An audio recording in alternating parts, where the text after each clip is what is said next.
Ay, a ver. Bienvenidos a Percast. Este es el primer episodio de una serie de podcasts con distintos percusionistas, ya sea solistas o grupos e incluso compositores de percusión que son representativos en México.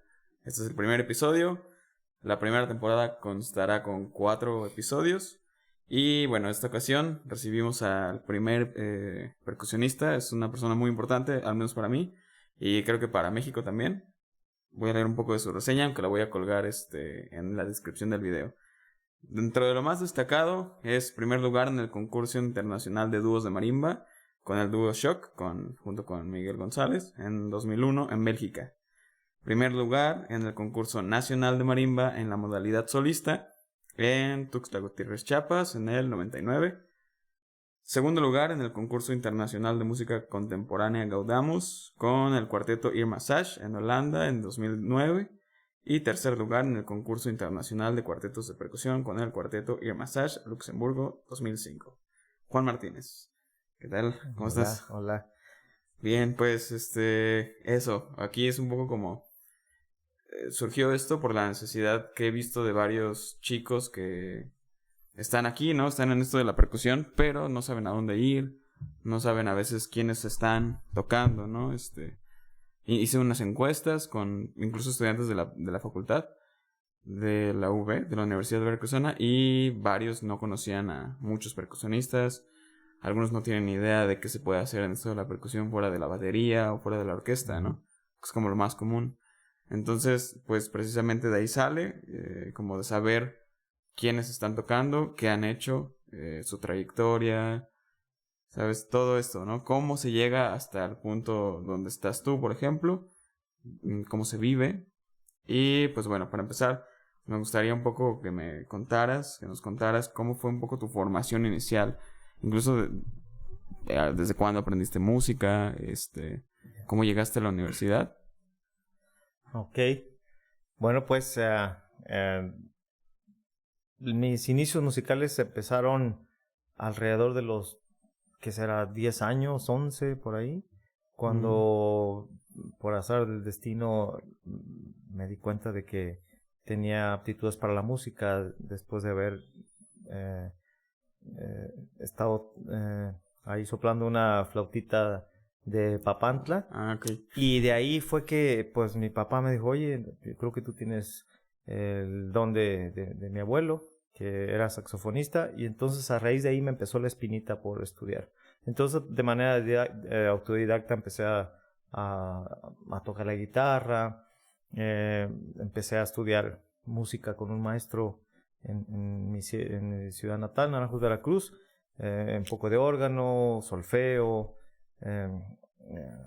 y bueno, después de ahí fue que ya me vine a Jalapa, empecé entré a estudiar percusiones y bueno, pues a mí realmente lo que me gustaba era el piano y la guitarra, pero lamentablemente cuando llegué tenía 18 años y ya estaba bastante grande para esos instrumentos.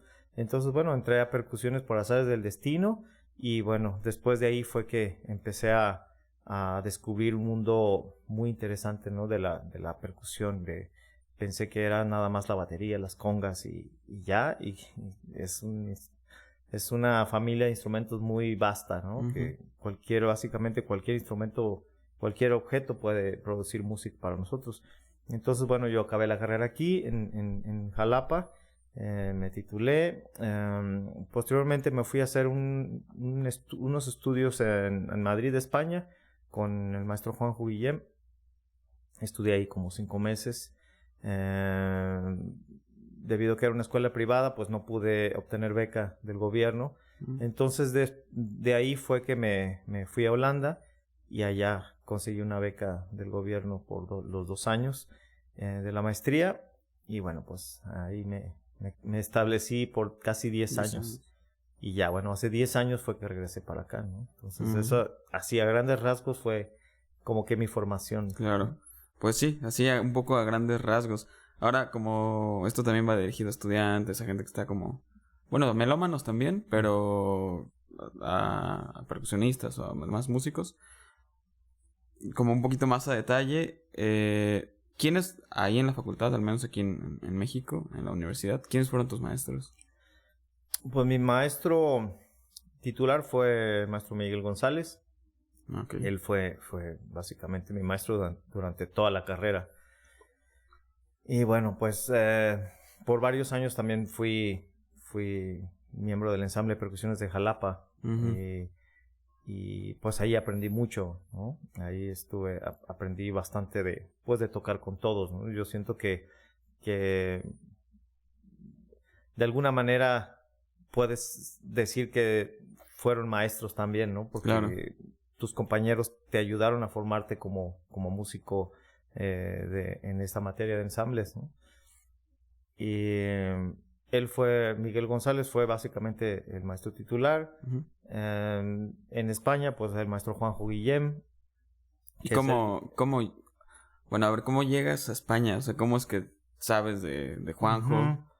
Bueno, en el 2003 fue el Festival Instrumenta, fue el primer Festival Instrumenta uh-huh. que iba a ser en Oaxaca, pero por cuestiones de, no sé, política, hubo un cambio de sede y se realizó en Puebla. Entonces, pues, llegó la convocatoria, apliqué y ahí fue que conocí a 2 percusionistas españoles muy buenos y fue que les pregunté, oigan, ¿dónde estudiaron? Y ya me dijeron, no, con Juanjo Guillem y él tiene una escuela privada y entonces me gustó mucho su técnica y su musicalidad. Y ¿Era de marimba? Eran de todo, ellos tocaban marimba, okay. Timbales, tambor, realmente tocaban así todo y con un nivel súper bueno de técnico, ¿no? Que eso fue lo que a mí me impactó mucho, ¿no? Y entonces fue que ellos me dijeron, ¿por qué no te vienes para España? Y fue que me fui para allá, ¿no?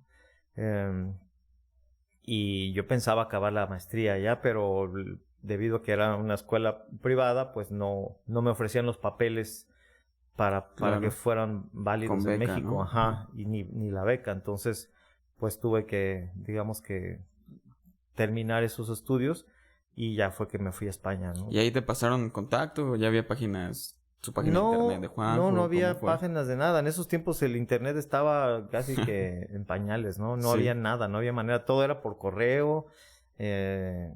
Y bueno, no había manera de saber nada de lo que estaba pasando por allá. Todo era así por correo. Me comentaban. Correo, ajá, sí. Correo o cartas, ¿no? Órale. Y así fue. Sí, claro. Y bueno, la llegada a Holanda también se dio casi a la par, porque cuando yo me fui a España, Pepe se fue Pepe claro. García se fue a Holanda, Lester también, no me acuerdo si se fueron juntos, y Diego se había ido un año antes. ¿Ustedes son de la misma generación? Lester, Pepe, o cercanos, ¿no? Cercanos, o sea, Pepe era, digamos que, yo le llevaba como 4 años, 3 años, 4 años, o sea, más o menos, ¿no? Él es más chico, pero sí, yo le llevaba como unos 4 años. Diego era como contemporáneo mío, igual que Lester. Y bueno, ellos se fueron antes. Diego se fue como en el 2001, me parece. Pepe se fue como en el 2002 o 2003. Y yo me fui en el 2004. Entonces, ya allá nos juntamos y pues decidimos hacer el proyecto de Ear Massage, que era básicamente como que por lo que nos fuimos todos, ¿no? Para trabajar en conjunto y poder empezar a incursionar en concursos, en festivales. Claro, bueno, un poco como para los que no sepan quiénes son Ear Massage, ¿qué es Ear Massage? Okay. Ear Massage es un cuarteto de percusiones conformado por Diego Espinosa, Lester Rodríguez, José García y yo, Juan Martínez. Éramos en ese tiempo pues todos estudiantes que íbamos saliendo. Bueno, yo había acabado aquí, Pepe le faltaban 4 años, entonces él se fue a Holanda precisamente para acabar allá su licenciatura. Y Lester y Diego ya habían acabado en México, ¿no? ¿Y este ensamble lo inician desde aquí?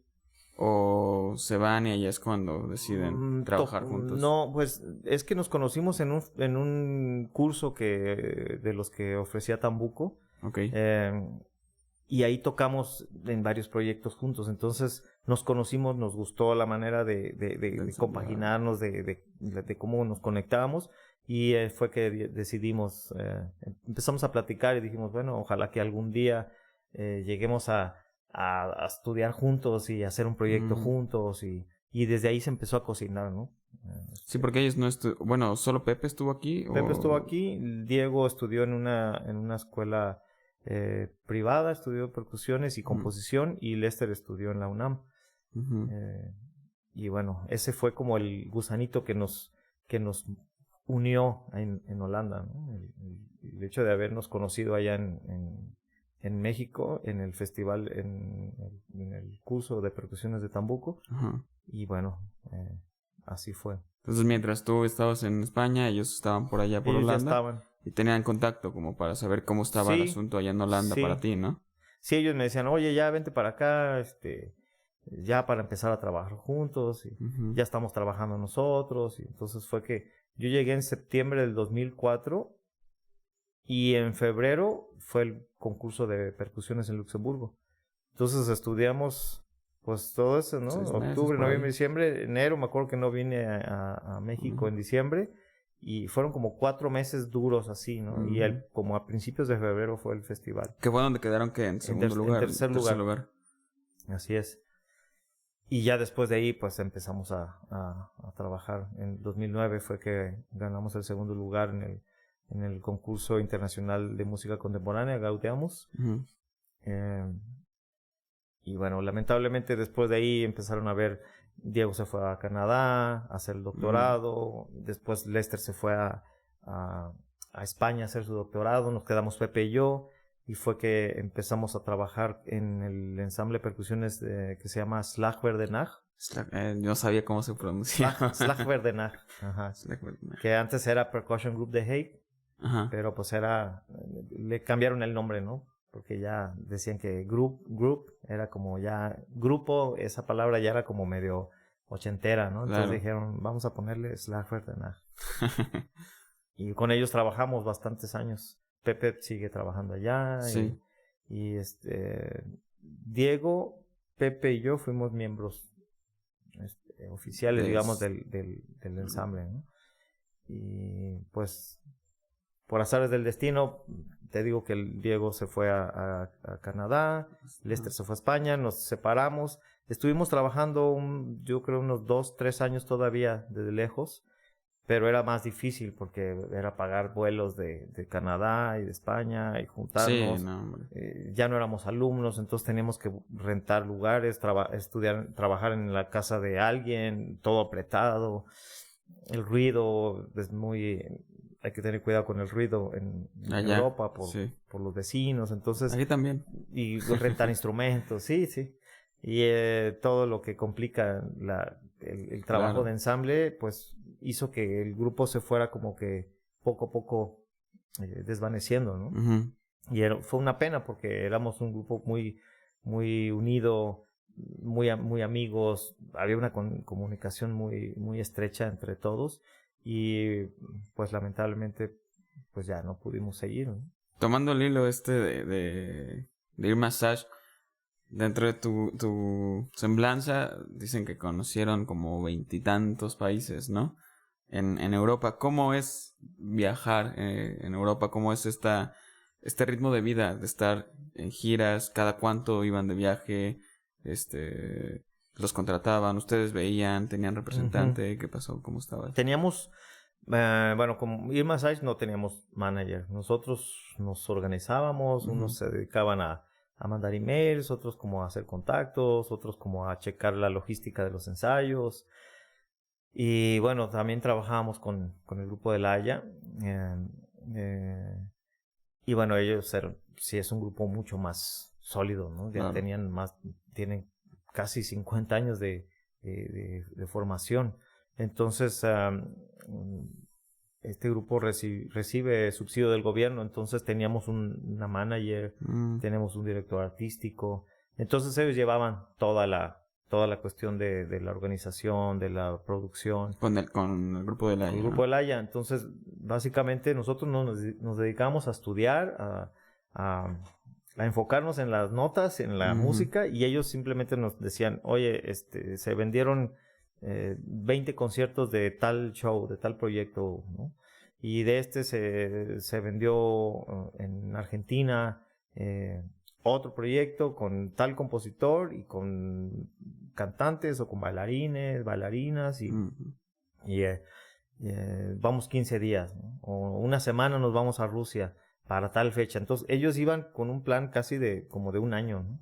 Entonces tú con un año sabías qué ibas a hacer, qué ibas a trabajar. Sí, lo tenías agendado. Entonces pues la ventaja de eso es que tenías chance de planear toda tu agenda, los ensayos.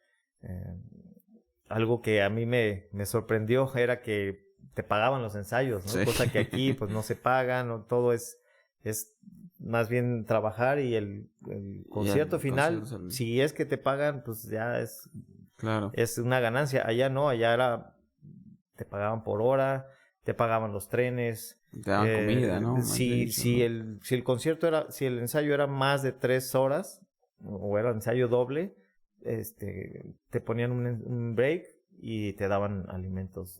Ahí ponían toda una mesa con comida, con frutas, verduras, jugos, café, pan, todo, ¿no?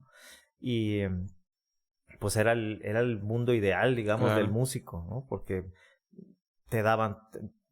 La manager se sabía la vida más que tu itinerario de vida más que tú. A veces te llamaban, oye, es que tú tal fecha tienes que volar y te van a recoger tal día, entonces tienes que estar listo para acá y tal. Y yo así como que no sabía ni qué contestar. No, es que tú, tu vuelo sale a tal hora. Yo, pues es que no me acuerdo, no sé. Y ya checaba, ok, entonces tengo que planear a qué hora voy a salir.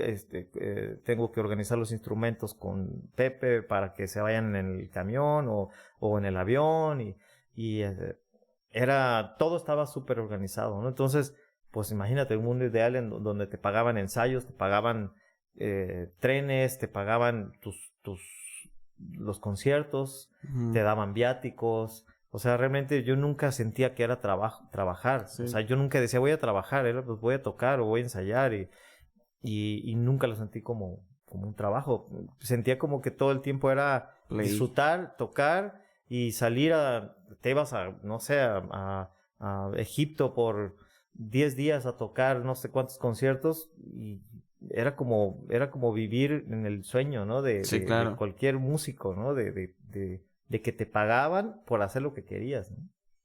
Entonces, eso era genial, ¿no? Y eso era con el grupo de La Haya, con Ear Massage. Con Ear Massage también. Entre ustedes, pero ya no tenía como tal un representante o algo así. No. Ustedes supongo que en los viajes quizá agarraban contactos.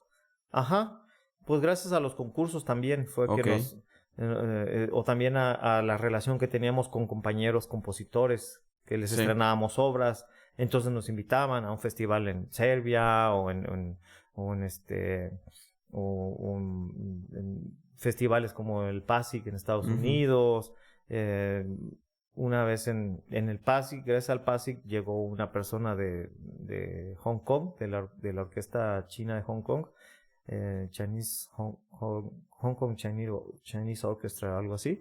Ya ahorita no recuerdo bien el nombre. Y nos invitaron a ser solistas con la orquesta, ¿no? Entonces hicieron una obra especial para el cuarteto de percusiones con música medio contemporánea, con tintes de repente latinos y con la orquesta china, ¿no? Entonces, pues nos pagaron todo, ¿no? Vuelos, hoteles, dimos masterclasses, conciertos, como cuarteto solo y con la orquesta también, ¿no? Y así cada uno de repente tenía un contacto, ¿no? Oye, nos llegó un correo de que nos vieron en tal festival, entonces digamos que nosotros mismos nos íbamos abriendo camino poco a poco, ¿no? Y también toqué con un ensamble que se llama Insomnio, que era de música contemporánea también.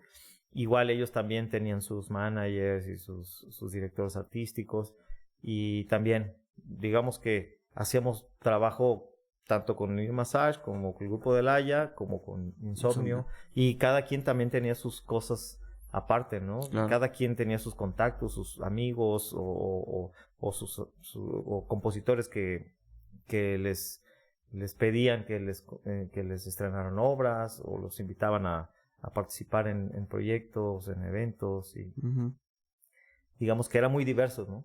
entre los 3 grupos por ahí, como que tenemos una unión, pero también cada quien separado. Claro, sí, pues la vida del músico Sí. independiente, ¿no? Un poco. Ujú. Y ahora hay todavía pues este ritmo allá. Sigue. Sí, a pesar de que hubo un recorte en el presupuesto, en Holanda sigue habiendo mucho apoyo al arte, ¿no? En general. A mí lo que me gustaba era que hay mucha interacción entre las disciplinas. Podías hacer proyectos con danza, con teatro, con artes plásticas, artes visuales. Sí, la multidisciplina, Sí, ¿no? y eso era muy interesante, ¿no? Que ahora se está trayendo bastante por acá, ¿no? Sí. Hay mucha Sí. interdisciplina, multidisciplina. Sí, todo lo que se hacía con danza, por ejemplo, hace muchos años, pues que con grabaciones, ahora, pues hace muchos años en Holanda empezó a hacer con música en vivo, ¿no? Okay. Con un chelista en vivo, con un grupo de percusiones en vivo, con un piano en vivo, con guitarra eléctrica en vivo, o un grupo mixto, variado de culturas, de música hindú, música tecno, contemporánea, clásica, barroca, de todo, ¿no? Todo. Y sobre eso se hacían todos los espectáculos. Y eso era muy interesante porque había una conexión con todas las disciplinas, ¿no? Claro. Artísticas. Y yo siento que aquí también ya está pasando, ¿no? Uh-huh. Cada vez más, cada vez se ve más. Y eso es muy interesante. Ok. Oye, bueno, volviendo un poco acá a México, a la historia de aquel entonces. Bueno, tengo entendido que, bueno, la percusión es bastante joven en general, ¿no? Sobre todo aquí en México y sobre todo también en Jalapa. Uh-huh. ¿Tú consideras que eras alguna generación de percusionistas, digamos, en número la segunda, tercera? Quizá, no sé, Jesús Reyes sea de las primeras, segunda. Sí. ¿Cómo dividirías tú estas? Ajá. Fíjate que yo cuando llegué yo sentía que era un chamaco y pensé que pues la percusión en México tenía demasiadas así, como dijiste, generaciones, ¿no? Uh-huh. Y bueno, en ese momento, pues digamos las primeras generaciones pues eran, no sé, Julio Vigueras, el maestro Ricardo Gallardo, Raúl Tudón, los Tambuco, digamos, esa generación de maestros, ¿no? Jesús Reyes ahí, obviamente. Y cuando llegué pensé que había más generaciones y realmente la generación que venía era, digamos que la segunda era pues Miguel González, Fernando Salazar, René Pérez, Rodrigo Álvarez, uh-huh. En ese tiempo estaba Paco Arroyo, Chaires, claro. Cándido Hernández, que también estudiaba en la facultad, Miguelito Cruz. Esa era como la segunda generación, ¿no? Pero de esa generación a la mía fue un paso muy pequeño. Prácticamente, o sea, eres de su generación, por ejemplo, ¿no? Rodrigo Álvarez se tituló como en el 95, si mal no recuerdo. Yo tenía 2 años de haber entrado. Okay. Miguel se tituló como en el 98 y yo en el 2001. O sea, sí. 6 básicamente años, están dentro de los mismos 10 años. Ajá, ¿no? Entonces, claro, en ese tiempo a lo mejor era como muy largo el periodo, pero viendo los 6 años es nada. O sí, sea, prácticamente sería como en un lapso de 10 años, ajá. 8, ¿no? Digamos que esa generación se pegó, ¿no? Sí. O sea, yo no soy de la generación de ellos, pero estoy pegado, digamos. Si pensáramos que ellos son la segunda, digamos, generación, yo soy como la tercera, ¿no? Claro. Más o menos, ¿no?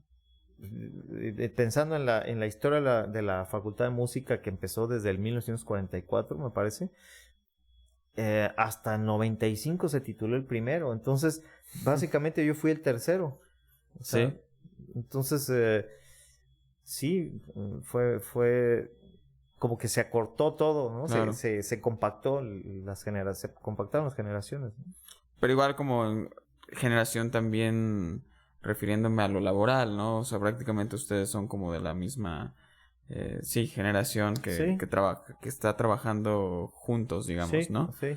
Supongo que también ahí se agregarían todos los Irma Sash, sí. No sé si algunos de Versus 8. Sí, de Versus 8. Sean los siguientes. Sí, Mike Tovar, Sí, mucha gente de la Ciudad de México, ¿no? Que tienen, hay un ensamble que se llama Barra Libre, que también son de la misma camada, digamos, ¿no? Porque nos vimos en el curso de Tambuco. Maribel Pedraza, Pedro Salvador, Andrés Gómez, todos esos, esa Aldo Baranda, y bueno, pues Pepe, Diego, Lester. Claro. Todos nos conocimos ahí, digamos, y somos esa generación que cada quien agarró caminos, ¿no? Unos son los maestros, otros trabajan en orquestas, otros tienen sus ensambles. Sí. Sí. Voy a hacer un corte de rápido. Pues bueno, estábamos hablando un poco de las generaciones, ¿no? Uh-huh. Un poco ya el estilo de vida, como es allá en Europa. Ok, ¿cómo era la situación de la percusión en tu tiempo de estudiante? Bueno, para empezar, no me acuerdo si me dijiste, pero ¿a qué edad entraste a estudiar percusión? A los 18. Ya, septiembre, ajá. En enero cumplí los 19. Ya eras, Sí. digamos, grande, ¿no? Ya estaba grande. Sí, entonces, pues sí. Había gente que ya estaba... Había gente que tenía menos edad que yo, tenía a lo mejor 15 años, y estaban en el cuarto semestre, en el quinto, ¿no? Entonces para mí era como, ay, ya estuve muy viejo. Que eso es un pan de cada día, ¿no? Sí. En la facultad hay niños ahí. Sí. Yo sentí que iba tarde, pues, Uh-huh. porque desgraciadamente mis papás no se podían venir para acá Claro. conmigo porque por el trabajo. Igual cuando llegué a Europa a estudiar la maestría, pues tenía 29 años. Entonces yo me acuerdo que había niños que tenían 18 años ya estaban con la maestría. Estaban tocando, ya estaban entrando a la maestría, ¿no? Acabaron a los 21 y me decían, oye, ¿por qué vienes a estudiar si ya estás muy viejo? Me decían, ¿no? Y si yo sentía feo, pero decía, Claro. bueno, no, nunca es tarde, ¿no? O sea, si yo me hubiera quedado con esos estudios en ese momento, pues mi carrera hubiera sido bastante más pequeña, ¿no? Más limitada. Sí. Y bueno, yo pensé nunca es tarde, ¿no? Aunque tenga 21 años, para mí yo sentía que mi mente o mis ganas eran como de una persona de 18 años, 19, ¿no? Claro.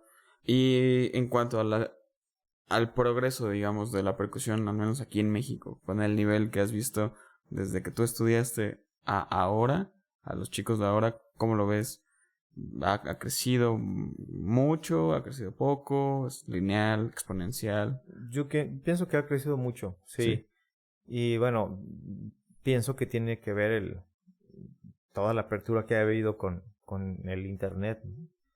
Siento que la información es mucho más accesible. Antes nosotros no teníamos manera de saber, ni siquiera de tener baquetas de marca, porque pues no había tiendas de música, había muy pocas personas que podían ir a un festival, un PASIC, a traer música, a traer baquetas, a traer instrumentos inclusive, ¿no?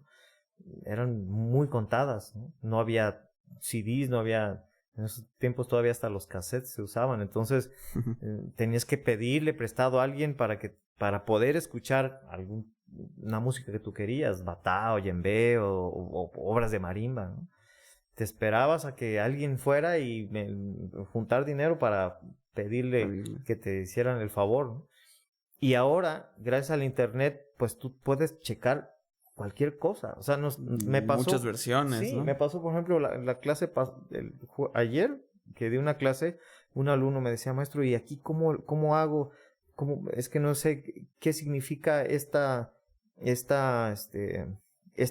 líneas y rayas en una partitura de tambor, ¿no? Y entonces, pues sí, no era tan específico la partitura, ¿no?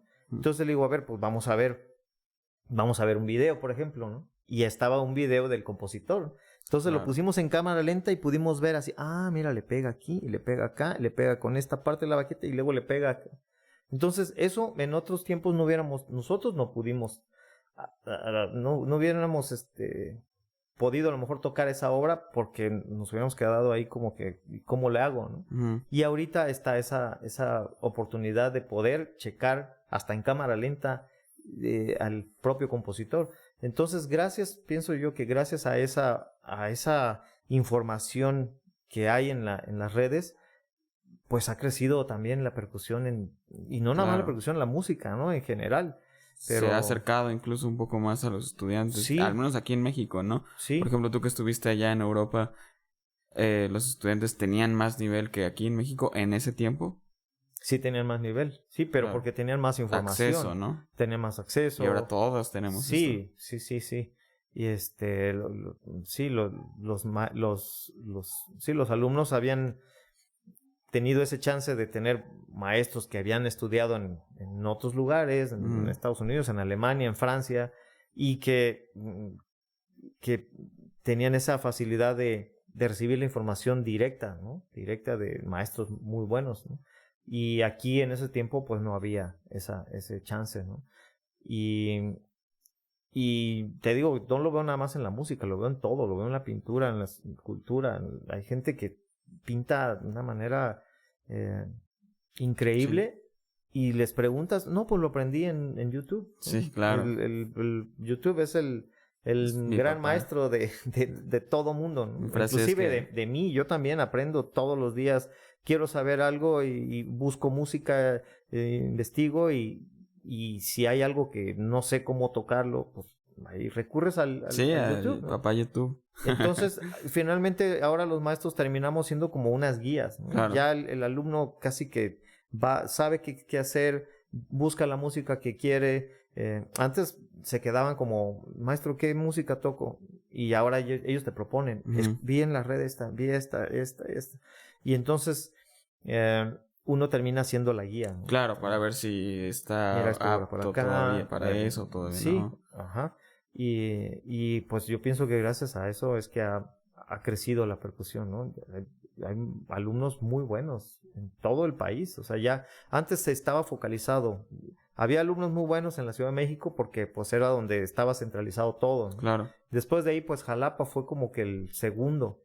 Y éramos como las dos universidades, la UNAM y la de Jalapa. Y la Universidad Veracruzana éramos como que las que estábamos arriba. Y ahorita ya no puedes decir que somos las mejores, porque también en Chiapas están produciendo alumnos de excelentes niveles. En Durango también, en Zacatecas, en Guanajuato, en Morelia, en Monterrey, en Saltillo, en Chihuahua, en todos lados. En todos lados, Puebla. Y pues sí, ya eso ha hecho que pues sí la percusión tenga un nivel mucho más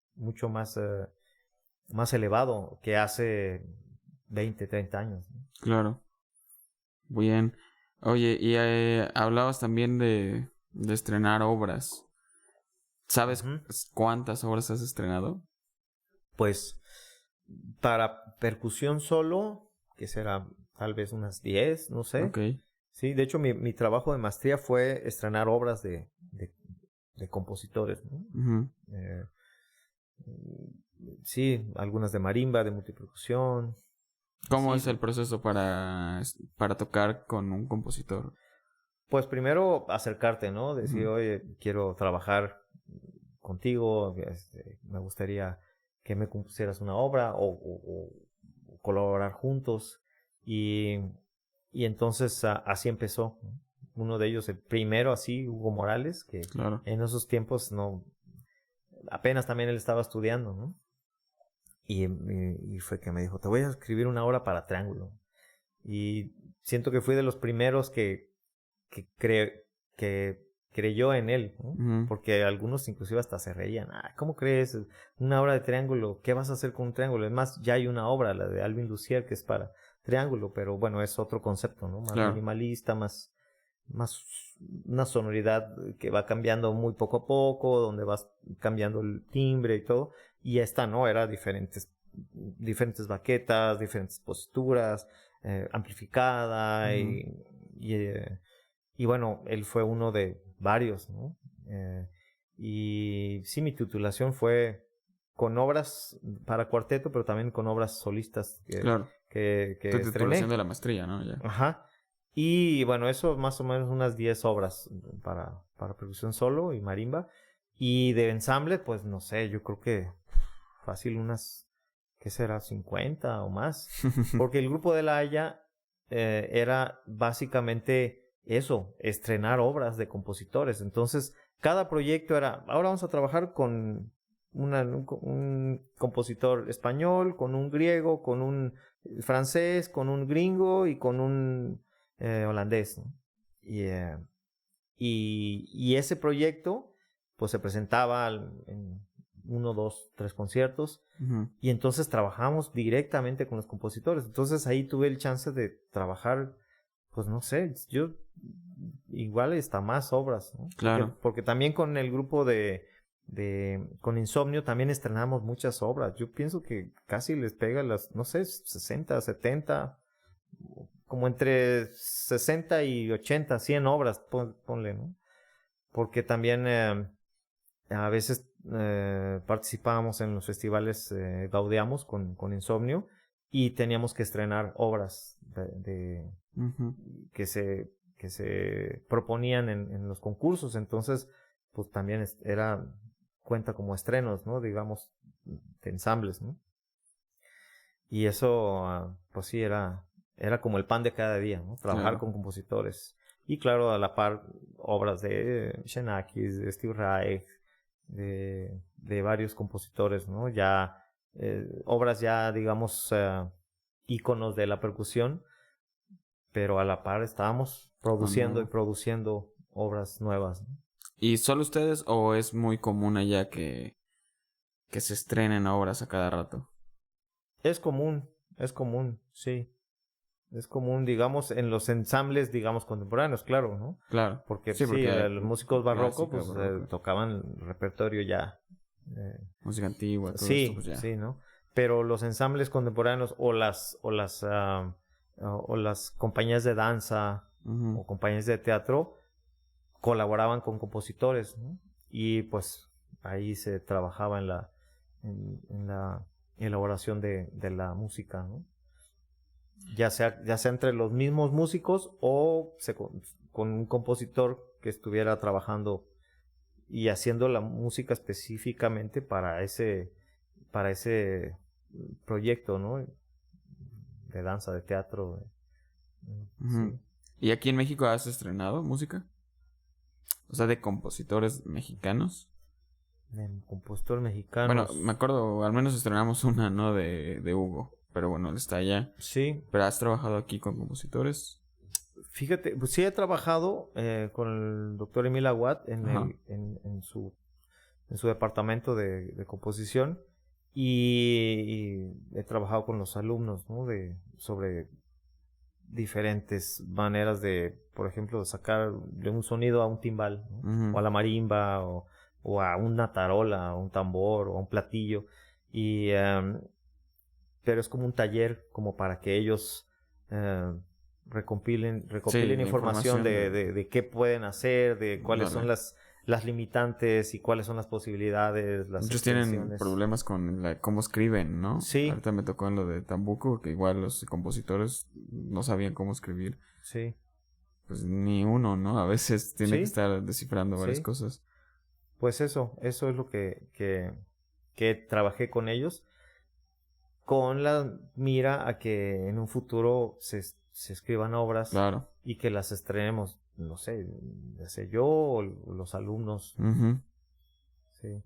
Pero fíjate que no hemos trabajado así con... Bueno, ahorita estamos trabajando con Roberto Morales uh-huh. en la creación de una obra, ¿no? Sí, para... Bueno, también trabajamos, sí, ahora ya me acuerdo, pues con Hugo Morales, la obra para las raquetas. Para raquetas, pues sí, esa fue a distancia y luego, bueno, él vino durante la pandemia, todo una historia, caótica, ¿no? Sí. Oye, ¿y con qué compositores has trabajado que te hayan marcado, que sean, no sé, o que incluso el material que crearon juntos sea como muy referente hoy en día? Ya. Pues mira, a mí de los que más me impresionó fue Pierre Boulez. Ajá. Que tuvimos esa oportunidad de haber trabajado en París con Insomnio. el plan del ensamble era grabar una obra que se llama El martillo sin maestro, de Marteau sans maître, o algo así.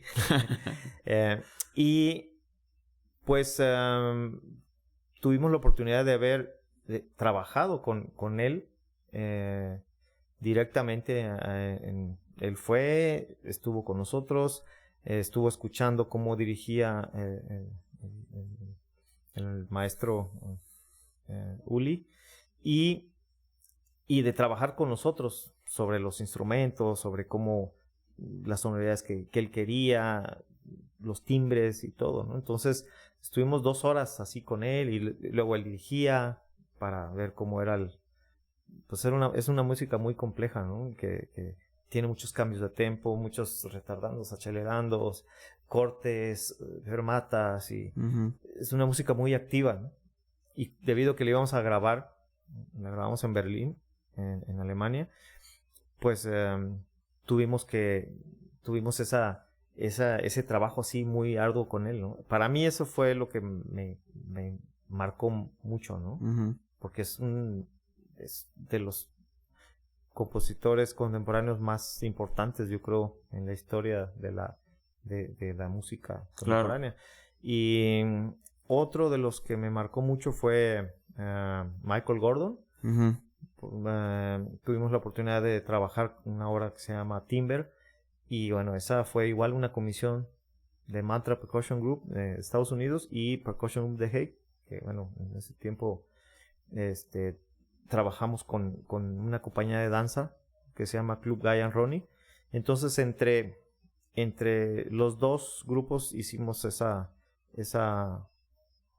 colaboración, y pues pude trabajar igual con él, ¿no? Directamente sobre la creación de la obra desde la página 1, claro, haciendo pruebas con diferentes instrumentos hasta encontrar la sonoridad que él quería, ¿no? Entonces para mí esos dos fueron, y bueno, hay muchísimos más que Peter Adriaans, un compositor holandés americano, muchísimos alumnos también del conservatorio, con Hugo Morales, Martijn Padding, un maestro ahí de Holanda, muchísimos, es que la lista es inmensa, ¿no? Sí, claro. Ni me acuerdo de cuántos compositores, pero básicamente Pierre Boulez y Michael Gordon. De esa de Timber me acuerdo que, nos contaste como una historia, no sé si la quieres contar un poco, como esta diferencia de escuelas entre el ensamble de Estados Unidos y el ensamble de Holanda, cómo percibían la música o incluso los instrumentos. Sí, claro, nosotros recuerdo que llegó el Michael, nos entregó la página 1, dijo, a ver, vamos a trabajar esto, quiero un sonido acústico, pero que suene como electrónico. Y dijimos, ay, ¿qué?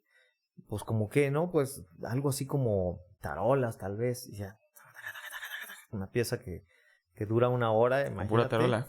Y con puras tarolas. No, pues al minuto 1 ya estábamos así, ya no aguantamos. Sí. No, a ver, bongos. No, pues no. A ver, bongos y congas. Bongos, congas y yembés. Y así como diferentes timbres. Y no, a los 5 minutos ya estábamos, pero ya con el oído así casi reventar, ¿no? Y de repente uno de mis maestros, que bueno, también no lo mencioné, Fedor Teonice, que fue mi maestro en Holanda. Uno de mis maestros también estuvo Luc Nachtegaal, Wim Bos, pero Fedor, él es el director del grupo de percusiones de La Haya. Él me acuerdo que dijo, espérame, ahorita vengo, vengan. Y nos fuimos allá abajo al sótano y nos trajimos unos tablones de madera que se habían usado en otra obra.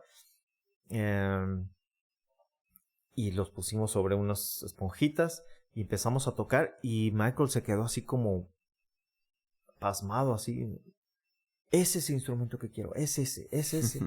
Entonces ya luego pues le encantó, él llevó la información a Mantra Percussion Group, y ya bueno, fue que ellos también empezaron a hacer sus trabajos, ¿no? Pero bueno, sí, ellos siempre, yo sentía que la mentalidad americana pues siempre busca también la eficiencia y la comodidad y no, pues nosotros con miles de partituras, porque eran, imagínate, una hora de música eran muchísimas hojas, ¿no? Pues nosotros con las hojas y no, ellos se compraron sus computadoras, una marca que no quiero decir su nombre, pero así, y no, pues se fueron a una tienda que también que vende material de construcción y compraron sus tablas así de pino y de estas como que le llaman aquí burros de madera, las clavaron y pues obviamente pues no sonaban y además como el pino es muy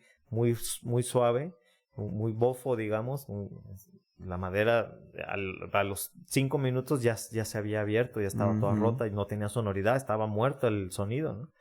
Entonces ellos más bien como pensaban en la estética de, se ve bonito, es madera con madera, y no, nosotros lo que sí yo aprendí allá era que se preocupaba más por el sonido, más que por cómo se veía el set, ¿no? Entonces sí, la calidad del sonido era lo más importante, las baquetas, y eso me gustaba mucho de Fedor, que así tiene un cerebro enorme, ¿no? De elefante, claro. ¿No? Que sabe cómo crear proyectos, sabe cómo trabajar con los compositores, sabe cómo diseñar todo para que las cosas pasen, ¿no? Y él siempre estaba innovando. A ver, vamos a hacer unas baquetas con unos palos y vamos a ponerles cámara de llanta o vamos a ponerle ahora unas telas hasta encontrar el sonido que buscaba, ¿no? O sea, no... Y yo siento que en Estados Unidos a veces pasa de que un poco que la onda del marketing, ¿no? Para tal pasaje de... Estas baquetas. Estas baquetas. Para la consagración, estas baquetas de bombo. Y allá, ¿no? O sea, pues, si te encontrabas unas baquetas de bats de béisbol pequeños, pues con esas a lo mejor funcionaban, ¿no? Aquí igual, ¿no? Pero por otras cuestiones, ¿no? Sí, aquí por carencias, ¿no? Pero se resuelve, ¿no? Se resuelve, ¿no? Y allá igual, allá era más por el sonido y no tanto por... para esto necesito estas baquetas. Para este pasaje del aprendiz de brujo necesito estas de metal porque son las mejores, ¿no? Allá era lo que funcionara de acuerdo a la acústica, de acuerdo a que si era al aire libre, que si era microfoneado, que si era te adaptabas, una iglesia, ¿no? Sí. Mucha adaptabilidad. Qué padre. Sí, precisamente esas diferencias igual como para los que quieran estudiar aquí en Estados Unidos o en Europa, pues como un poco esas diferencias. Y esas, digamos, esa preocupación por el sonido, como un poco más crudo, ¿es muy alemán, muy holandés, o crees que lo hay en otras partes de Europa? Yo pienso que lo hay en general en Europa. En Alemania también, ¿no? Son muy meticulosos con la cuestión del sonido, ¿no? Con la proyección, con el carácter de la obra. En Francia igual, ¿no? Claro. Y pienso que también tiene que ver con el país, ¿no? O sea, Francia la música es como más estética, más no por no decir fino, sino más como ves el croissant, el café cortado, cosas pequeñitas, o sea, como sutiles, delicadas, ¿no? Alemania es más, ¿no? Las salchichas grandes, la cerveza grande, claro. El schnitzel, el timbal es más, ¿no? Más pesado. Mahler, sí. Es otro contexto, pues. Entonces son escuelas diferentes, ¿no? Que están marcadas también por la música, ¿no? Entonces el sonido también va en relación a esas historias de la música, ¿no? ¿En qué lugares de Europa hay como buena información, buena escuela de percusionistas, ya sea para contemporáneo como para, por ejemplo, orquesta? Pues bueno, para mí de las que siento que están muy enfocadas en la música contemporánea y en orquesta también, pues en Holanda, bueno, en Ámsterdam está más enfocada hacia la música clásica, ¿no? Y solista también. En La Haya está se trabaja mucho con el departamento de sonología, de composición, inclusive con el de danza que está ahí pegado, ¿no? Ujú. Y entonces eso hace bueno, hay festivales de cada año con los compositores. Son proyectos que tienes que hacer como parte de tu entrenamiento en la escuela, ¿no? Entonces, cada año estás inmiscuido en trabajar con los compositores, con los sonólogos, Claro. con gente de danza, ¿no? Y bueno, pues también Francia, ¿no? En París, Stuttgart también es muy bueno, Berlín también, en Londres. Siento que son los lugares en los que hay están trabajando Movimiento. como más enfocados, digamos, a la música nueva, ¿no? Claro. ¿Tú recomendarías hoy en día, ya con también el avance un poco de, pues, toda la situación escolar aquí en México musical, Ujú. ir al extranjero? Pues sí, yo sí recomiendo, sí, porque te abre la mente, ¿no? Claro. El hecho de salir, el hecho de conocer otra cultura, hablar en otro idioma, conocer gente de diferentes países, cómo piensan, cómo trabajan, cómo se organizan, diferentes maneras de tocar, diferentes técnicas. Eso te enriquece como músico y te hace, pues, crecer, ¿no? Entonces, yo sí recomiendo, ¿no? Porque nadie te va a contar hasta que tú vayas y que tú Claro. vivas esa experiencia de estar solo, de sentir.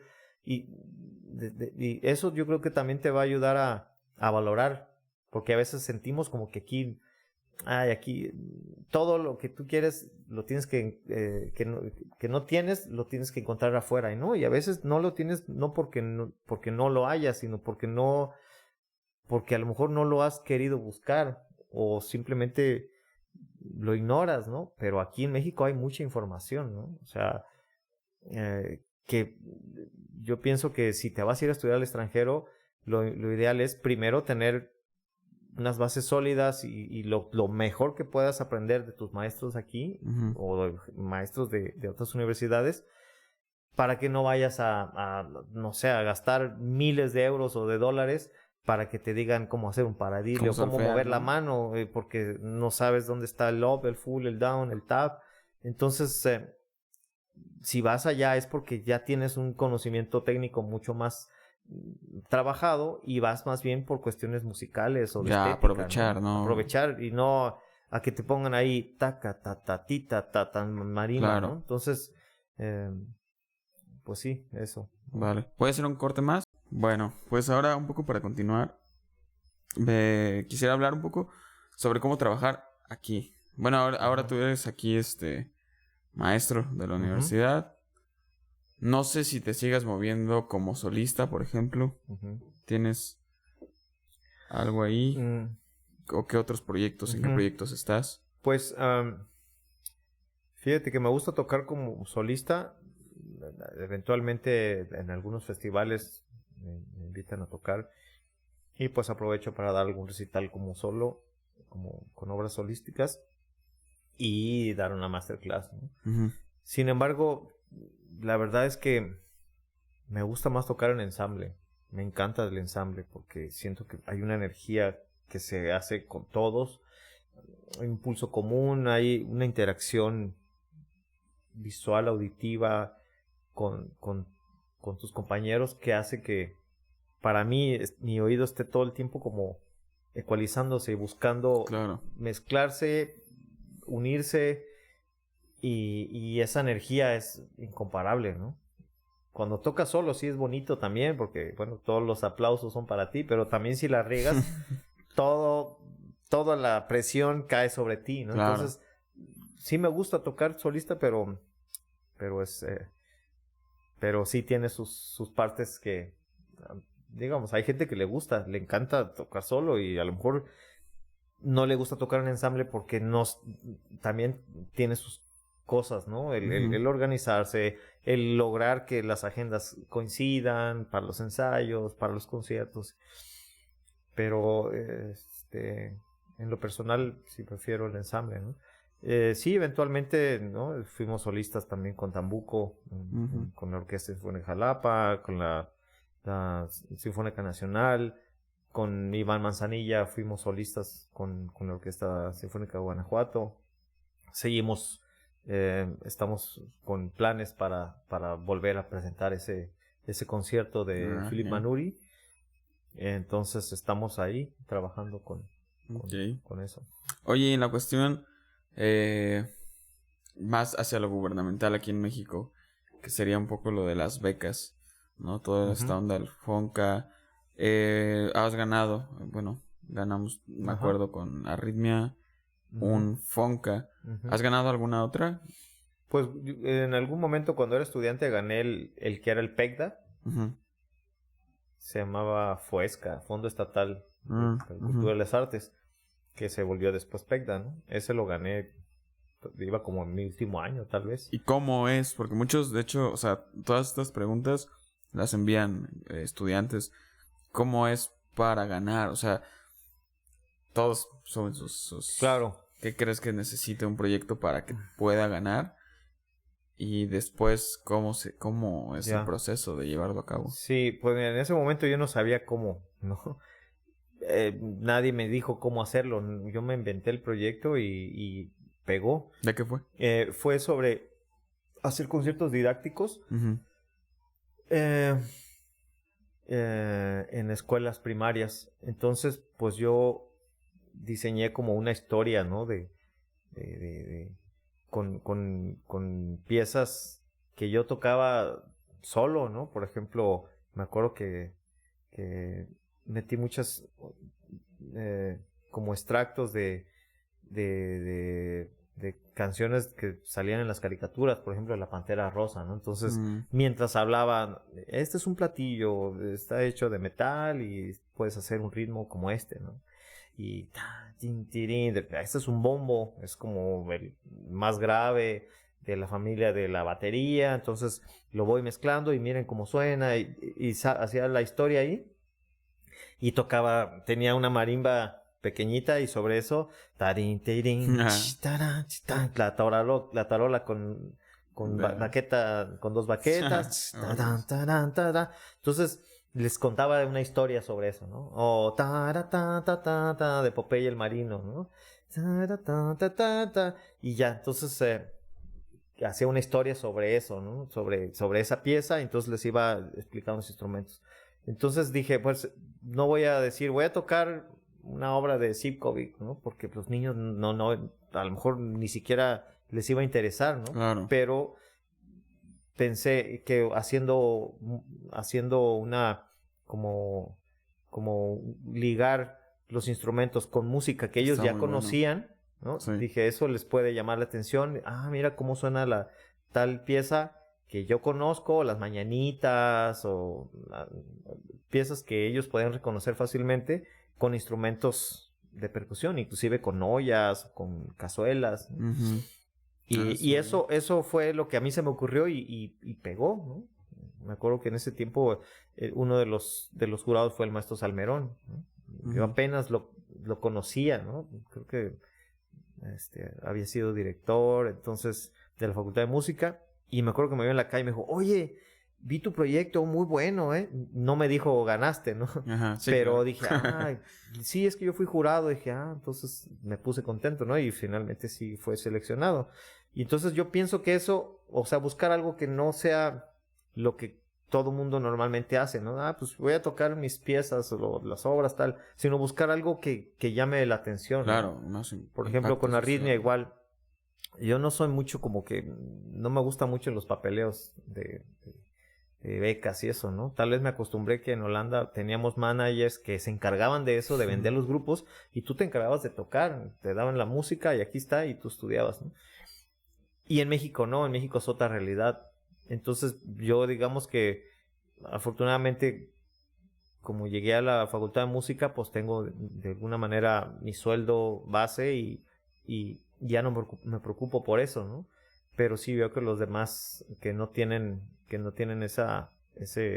ese trabajo fijo, pues sí tienen que buscarle por todos lados, ¿no? Y entonces ahí es donde hay que buscar proyectos que sean innovadores, que sean interactivos, que sean multidisciplinarios, que llamen la atención, ¿no? Claro. Entonces eso lo hicimos, por ejemplo, con Arritmia. Dijimos, vamos a trabajar la obra de Hugo Morales, que aquí muchos no la conocen. Entonces podemos estrenar obras en México y comisionarle una obra, ¿no? Entonces, pues obviamente eso a lo mejor para el jurado tiene atrae más a tocar obra que todo mundo toca y que es el que generalmente la gente aplica, ¿no? Dice, no, pues voy a tocar una obra de concierto para marimba de Nez Rosauro, concierto para marimba de Sayurné, que no es que esté mal, pero seguramente hay a lo mejor 10 personas que aplican con el mismo repertorio, pero si el jurado ve, mira, esta es la obra de un compositor mexicano que está siendo exitoso en Europa y que además instrumentos, está usando una quijada de burro, está usando unas raquetas para matar mosquitos, oye, eso suena interesante, ¿no? Entonces el jurado puede que se incline más sobre un proyecto así, ¿no? Entonces yo sugiero que siempre se busque ese, como que innovar o buscar algo que salga de lo convencional, ¿no? Porque entonces así a lo mejor puede ser que te tomen en cuenta, ¿no? O llamen la atención tu proyecto. Ok. Oye, y también otro aspecto que has tenido, bueno, y que lo mencioné desde un principio, es toda esta cuestión de los concursos. Siempre, bueno, ha habido como un dilema, ¿no? De repente si el concurso es bueno, si no es realmente la música, pero de todas maneras, de que es bueno porque te ayuda mucho a crecer, es una verdad. ¿Cómo ha sido tu proceso en estos al menos 4 concursos que cité? No sé si has tenido más, ¿cómo te preparas? ¿Cómo te inscribes? Pues, fue muy, muy difícil, sí, ahora que me acuerdo, sí fue un poco difícil. Yo quería comprar una marimba, la primer marimba que llegó de las chiapanecas de 5 octavas, ¿no? Y la encargué, desafortunadamente no me completé con el dinero y entonces creo que se la vendí, no me acuerdo si a René o a Pepe, a alguien, por ahí se la vendí, le cedí, digamos, la venta. Le dije, oye, ¿sabes qué? Mira, págame tanto, es lo que yo he pagado, no puedo pagarla. Se viene lo del concurso y pues resulta que mi maestro también iba a concursar, ¿no? Mi maestro y yo en ese tiempo tenía como 99, 18, 9, 21, tenía 24 años, él tenía 25, éramos casi la misma. Claro. De la misma camada, pues, aunque él ya había estudiado en Estados Unidos y ya casi acababa la carrera. Entonces, el primer obstáculo que me enfrenté fue, pues, que iba a concursar contra mi maestro, ¿no? Entonces era como, oye, revísame lo que vamos a concursar juntos. Sí. Y fue duro, fue difícil, ¿no? De repente yo decía, bueno, yo pienso que la música para mí es así, aunque él me diga de esa manera. Cada quien como que tenía sus gustos y sus estéticas, ¿no? Entonces yo ya empezaba como a pensar a mi manera, ¿no? Entonces fue difícil eso, ¿no? Imagínate, ir a las clases a que te revisaran el material del concurso con el que iba a concursar, ¿no? Entonces, además yo no tenía instrumento y él, digo, tenía un instrumento en su casa, ¿no? Entonces tuve que pedir prestado un instrumento y una marimba chiapaneca que no tiene nada que ver con las distancias y con el sonido de una marimba profesional. Y ese fue el primer obstáculo, ¿no? Entonces, tuve la idea de hacerme como un sistema de estudio, ¿no? Porque a veces tenía 2 horas de estudio, a veces tenía chance de estudiar 5 horas, a veces 10, a veces nada más 1. Entonces me hice como una tablita de horarios y me compré un timer, ¿no? para cocinar. Entonces decía, a ver, para esta obra tengo 20 minutos. 20 minutos. La que sigue, 15 minutos. Un estudio de una invención de Bach, 15 minutos. El concierto de marimba, 2 movimientos. Bueno, es más largo. Bueno, una hora a estudiar. Ok, segundo movimiento, otra hora, y así. Y siento que me funcionó. Es algo que se me ocurrió, pues, ¿no? Y fui optimizando el tiempo, ¿no? Y afortunadamente gané ese concurso. Después Miguel y yo nos fuimos a Bélgica. Bueno, nos fuimos al concurso. Igual, ¿no? Yo aprendí mucho de él sobre la mentalidad, ¿no? De decir, oye, no eres menos porque eres mexicano, ¿no? Un japonés, un chino, un asiático, un alemán, un francés, de cualquier país tienen las mismas manos y los mismos dedos que tú, ¿no? A lo mejor son más altos, más pequeños o más grandes, pero finalmente tenemos las mismas extremidades. Entonces, ¿qué es lo que cambia o la que hace la diferencia? La mentalidad, ¿no? Entonces, nosotros estudiamos ahí en Soncuantla, ahí en su estudio, y me decía, aunque estemos aquí, vamos a ir a pelearnos con los alemanes, con los americanos que tienen ahí sus marcas de marimbas y se les rompe una tecla y es como mandar a pedir el gas, ¿no? Y al otro día o en ese mismo día te llega la tecla, y acá no, era trabajar como que a contracorriente, ¿no? Claro. Y todo eso, la disciplina fue la que nos ayudó a que llegáramos a ganar, ¿no? Y eso, bueno, ya cuando conocí ese estilo, ese sistema, pues fue que lo empezamos a trabajar con el massage, ¿no? Claro, sí. Tuvimos hubieron algunas situaciones por las que desafortunadamente no ganamos, que hablé con algunos de los jurados que nos decían, es que ustedes eran para ser primer lugar, tanto en el Gaudeamus como en el de cuartetos de percusión en Luxemburgo. Pero pues hubieron algunos detallitos que lamentablemente se fueron de nuestras manos y no ganamos, ¿no? Pero pues para mí es la mentalidad, ¿no? Claro. La mentalidad, y eso es lo que me ha ayudado en mi carrera. Yo soy muy tímido, digamos, hasta para hablar. Ahorita me siento un poquito relajado, pero generalmente yo soy una persona tímida. Y siento que en la música puedo desplayarme y ser quien soy, ¿no? No me siento Cohibido, con ninguna ¿no? pena, ni cohibido, ni nada. Entonces, ahí es como una catarsis, ahí Claro. es sacar todos tus miedos, tus inseguridades, no sé, y meterlas a la música, ¿no? Qué chido. Sí. Oye, fuera de esta vivencia, ¿te ha dejado el haber sido ganador de estos concursos? Como papel, digamos. Pues sí. Sí. Pues sí. Pues sí, gracias a esos premios es que también nos invitaron a tocar, ¿no? En diferentes festivales. También se hizo uno visible, ¿no? Digamos, en ese mundo en el que pues éramos con una segunda o tercera generación y empezaron a ver que había otras generaciones que iban emergiendo y haciendo concursos, ¿no? Sí, yo también tengo esa dualidad de que si es bueno o no es bueno, ¿no? Yo pienso que es bueno porque te ayuda a enfocarte, a tener una meta de yo quiero esto y lo voy a hacer, lo voy a ganar, yo quiero ganar ese concurso, y pues claro que es una motivación. Sí. Y bueno, también hay muchas cosas, ¿no? Que la gente también se puede perder en ese camino, ¿no?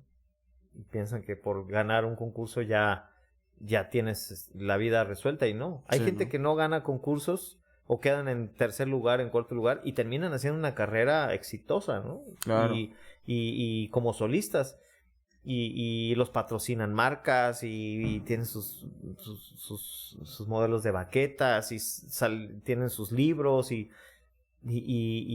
eran tercero o cuarto lugar, ¿no? Sí. Entonces realmente depende de cómo tú llevas esos logros, ¿no? Claro. Pues bueno, creo que ya también hay mucho de qué platicar, igual y si no después. Pero un poco para ir cerrando, ahora estás en qué proyectos. Ahorita digamos que pues, la universidad me requiere 20 horas de trabajo, ¿no? Básicamente ese es mi estoy ahí enfocado.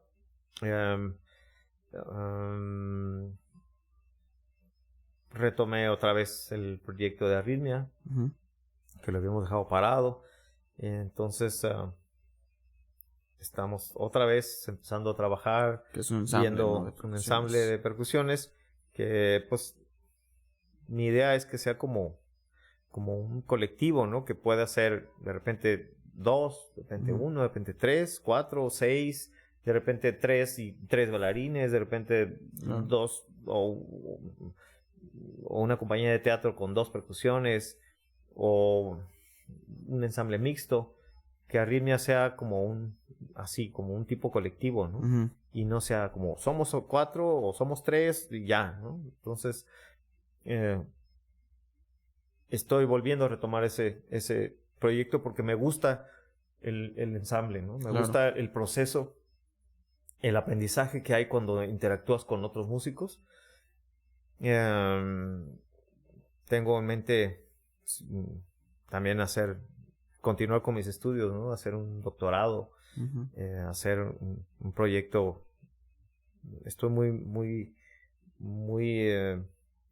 interesado, pues, toda la cuestión de la mecánica, de la motricidad, de la coordinación, del cómo el cerebro interviene en la ejecución musical, ¿no? Entonces, por ahí va.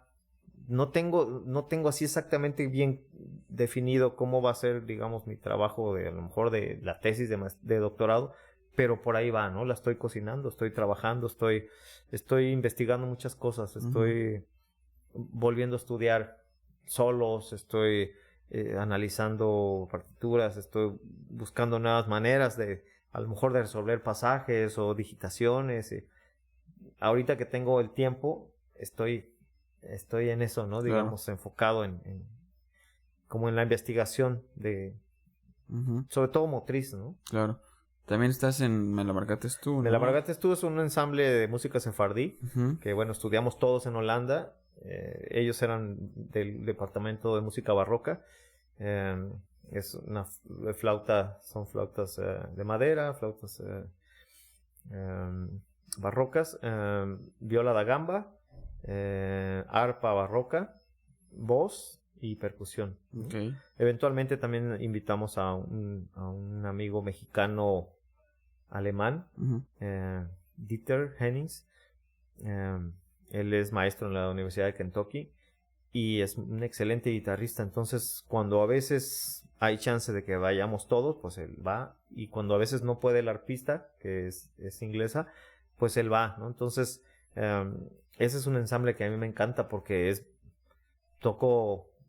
como el jazz, pues, improvisar, está la estructura y sobre todo sobre eso pues, tocas bodranes, darbuka, udus, panderos, castañuelas, tambores de mano, ¿no? Entonces, sí, ese es uno de los ensambles con el que todavía normalmente cada año salimos, ¿no? Okay.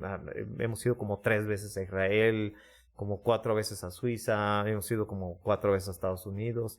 En mayo del año que viene vamos a ir a Alemania. Ahorita por la pandemia se nos cayeron varios conciertos. Sí. Los tuvimos que cancelar, pero sí, ese es otro de los proyectos que tengo, ¿no? Okay. Bueno, en los que sigo trabajando. Cada año salimos, ¿no?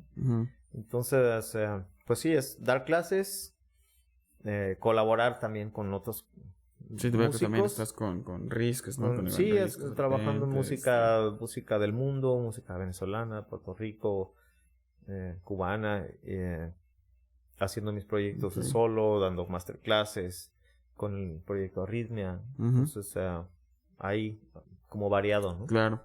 Oye, y ¿hay algún lugar donde te podamos escuchar, ver, ¿no? Tienes videos en las redes, ¿no? Supongo. Sí. Igual y podemos poner links sobre grabaciones que a ver luego cuando me rolas el shock. Sí. Es un disco muy bueno. Muy bueno también. La del Martillo sin Maestro. grabamos otro de música de Francesconi, un compositor italiano. Grabé música con el ensamble Asko Schoenberg, que es de música contemporánea en Holanda. Claro. Pues voy a hacer, si puedes pasármelos, y los voy a poner en la descripción del video para que puedan... Con el grupo de Slagverdenach también grabamos Timber completo de Michael Gordon, por ahí está también. Entonces podemos poner los links de los CDs, ¿no? Claro. Por si los pueden encontrar ya sea en Spotify o en alguna plataforma, o comprarlos en línea tal vez también, ¿no? Con Me la amargaste tú también hemos grabado 2 discos. Estamos ahorita pensando en la grabación de un tercero, ¿no? Ok. Pues bien, por último, algunos otros percusionistas que me recomiendes para entrevistar. Percusionistas, digamos, con carrera. Y pon unos 3. Quizá, y algún otro percusionista como que joven, alumno que vaya pues en su carrera, ¿no? Que veas que vaya bien o que te guste lo que esté haciendo. Ya, pues mira, yo bueno, te recomiendo uno de los que ha trabajado mucho últimamente en la música contemporánea y que también, ¿no? Fue miembro de Tambuco y que estudió con Steven Schick y que ha hecho una carrera muy, muy fructífera. Iván Manzanilla, el doctor Iván Manzanilla, pienso que es uno de ellos. Mike Tovar, por ejemplo, es una persona que a mí me gusta mucho su didáctica, ¿no? Está haciendo una gran escuela en Monterrey, tanto en la Escuela Superior de Música como de manera particular en su tienda de música, ¿no? Sí. Está muy también dedicado a la enseñanza y me gusta, una persona muy, muy técnica, musical, joven, inspiradora, ¿no? Y otro percusionista también podría ser, pues, no sé, podría ser Ricardo Gallardo, claro. Raúl Tudón, ¿no? Raúl Tudón grabó varios discos con su música, ¿no? Que no conocen, o sea, muchos marimbistas, personas que ahorita le gustan la marimba ni siquiera saben que existe Raúl Tudón, que tiene música muy interesante con una estructura muy, muy grande, con improvisación, difícil inclusive técnicamente, a veces son de fuerza, de casi que de como correr un maratón, ¿no? Claro. Son obras complejas, ¿no? Yo pienso que serían de las personas que, digo, hay muchas personas, pero así unas 3, ¿no? Y algún estudiante, o bueno, no estudiante, pero alguien que vaya, o alguien que vaya. Mira, yo no es que sea mi alumno, pero Jesús Molina, por ejemplo, es una persona que fue, digamos, de mis primeros alumnos que tomé desde el primer semestre y que se tituló. Pude tocar tocamos juntos en su examen, y ahora está haciendo la maestría en Chiapas, ¿no? Y es una persona que es muy dedicada, muy trabajadora. Ahorita en la pandemia se puso a estudiar muchísimo, trabajó también con compositores, le escribieron obras, ganó varios concursos y está metiéndose en la vida musical ahí, ya lo están hasta patrocinando y tal. Entonces yo pienso que él es una persona que podría también vale la pena ver cómo es que él está haciendo, porque es otra generación, muy diferente a nosotros. Él ya tiene otra escuela, ¿no? De las redes sociales, del Instagram, cosa que nosotros a veces no tenemos, ¿no? Ya ves, me gustaría incursionar en eso, ¿no? Y tengo planes también de hacer algo al respecto, ¿no? Igual hacer videos. Pues un poco esto es para precisamente incentivar a que se den más a conocer los percusionistas. Sí, eso es algo que yo tengo en deuda conmigo mismo, ¿no? De hacer contenido y empezar, porque pues sí, la gente, las nuevas generaciones no me conocen, ¿no? Claro, sí. No, ni a sus propios maestros, ¿no? Me contaste, ¿no? De que preguntaste en la escuela, ¿no? A algunos alumnos ¿conoces a Juan Martínez? No, no lo conozco. Pero resultó que me dijeron, maestro, quiero tomar clases con usted. Entonces le preguntaron a alguien que no conocen, pero quieren tomar clases con él. Entonces dices, bueno, lo primero que debes de hacer es saber qué maestro es, dónde estudió, qué hace, Claro. cuál es su perfil, para pedir clases con él, ¿no? Yo cuando me fui a Holanda ya sabía quiénes eran los maestros, de dónde tocaban, eran directores de tal grupo, si habían grabado, quiénes habían sido sus alumnos destacados, ¿no? Entonces, pues sí, siento que vale la pena meterme en esa burbuja, ¿no? Que también vale la pena, ¿no? Sí, pues ahí estaré subiendo todo esto y también estará en Twitter, en Instagram, TikTok. Pero bueno, pues creo que hasta ahorita por esto aquí le dejamos. Sí, por mí hablaríamos mucho más, pero pues muchas gracias. No, gracias contigo a ti. abrimos esta serie. Gracias a ti. Y a ver a dónde me lleva también esto, porque planeo entrevistar a mucha gente. Y pues qué gracias. Bueno, es una buena iniciativa, ¿no? Porque sí vale la pena también difundir el trabajo de los percusionistas de México, ¿no? Uh-huh. Para a lo mejor incentivar a las nuevas generaciones. Sí. Pues muchísimas gracias. Muchas gracias. Y pues no sé si alguien llegó hasta acá, pero pues muchas gracias por verlo. Y nos vemos en la siguiente con Héctor Flores. Y después Héctor Flores también. Sí. Muy bueno. Jesús Reyes y Tambuco. Claro. Al final. Bueno, pues gracias. Cortamos. Gracias. Nos vemos.